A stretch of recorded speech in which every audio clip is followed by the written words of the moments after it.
అంతేకాని తప్పు చేశావు విడాకులు ఇవ్వు అంటే ఈ రోజు విడాకులు తీసుకుంటారు, రేపు ఇంకొకరిని చేసుకుంటారు, మళ్ళీ తప్పులు చేస్తారు, మళ్ళీ ఈ విడాకులు తీసుకుంటారు. అలా ఎన్ని పెళ్లిళ్ళు చేసుకుంటారు? ఎక్కడ అది ఆగుతుంది చెప్పు? అందుకే ఈ నిర్ణయం కరెక్ట్ కాదని అంటున్నానే కానీ అలేకి మంచిది అని నేను అనడం లేదు. సరే, ఇప్పుడు మనం ఏం చేయగలం? అన్నయ్య మనం ఏం చెప్పినా వినే పరిస్థితిలో లేడు. లేదు మాధవ్, ఒక్కసారి నువ్వు మాట్లాడు. నువ్వు నోరు తెరిచి అడిగావు అంటే బావగారు కాదనరు, నాకా నమ్మకం ఉంది. ఏం మాట్లాడమంటావు భూమి? ఎలా మాట్లాడమంటావు? ఎదురుగా వెళ్ళి నిలబడి నీకు ఏం మాట్లాడాలనిపిస్తే అది మాట్లాడు. అలాగే వదిలేస్తే బావగారు జీవితాంతం బాధపడ్డం తప్పితే మరొక ప్రయోజనం ఉండదు. నేను చెప్పానని కాదు, బావగారి కోసమైనా నువ్వెళ్ళి మాట్లాడాలి. పద పద మాధవ్, దా.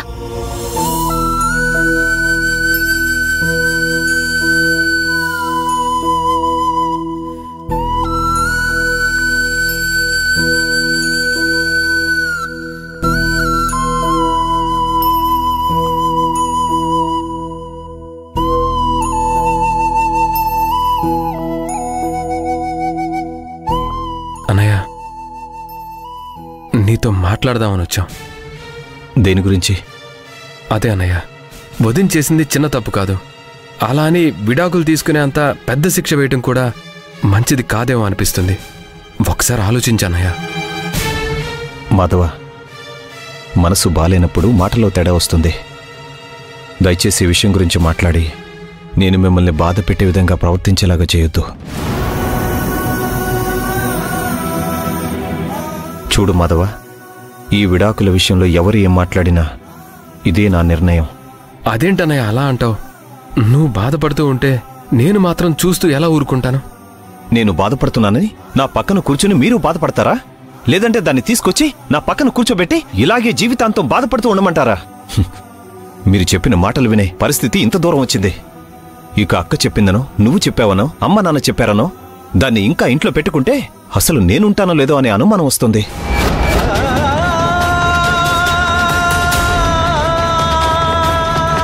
వద్దురా, దయచేసి ఈ విషయం గురించి ఎవరు ఏం మాట్లాడొద్దు. వెళ్ళి మీ పనులు మీరు చూసుకోండి. ఈ విషయంలో నాతో మాట్లాడాలని కానీ నాకు సలహా ఇవ్వాలని కానీ దయచేసి ఎవరు ప్రయత్నించవద్దు. వెళ్ళండి.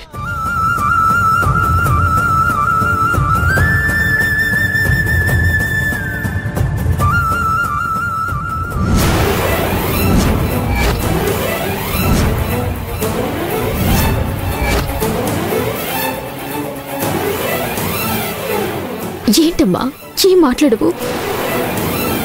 ఇంత జరిగిందని చెప్పిన తర్వాత కూడా నీలో ఎలాంటి రియాక్షన్ కనిపించడం లేదు. అవతల బావ నాకు డివోర్స్ ఇవ్వాలనుకుంటున్నాడు. అదే జరిగిందంటే నువ్వు నేను మళ్ళీ ఇంటి గడప తొక్కలేము. నాకేం చేయాలో అర్థం కావట్లేదు.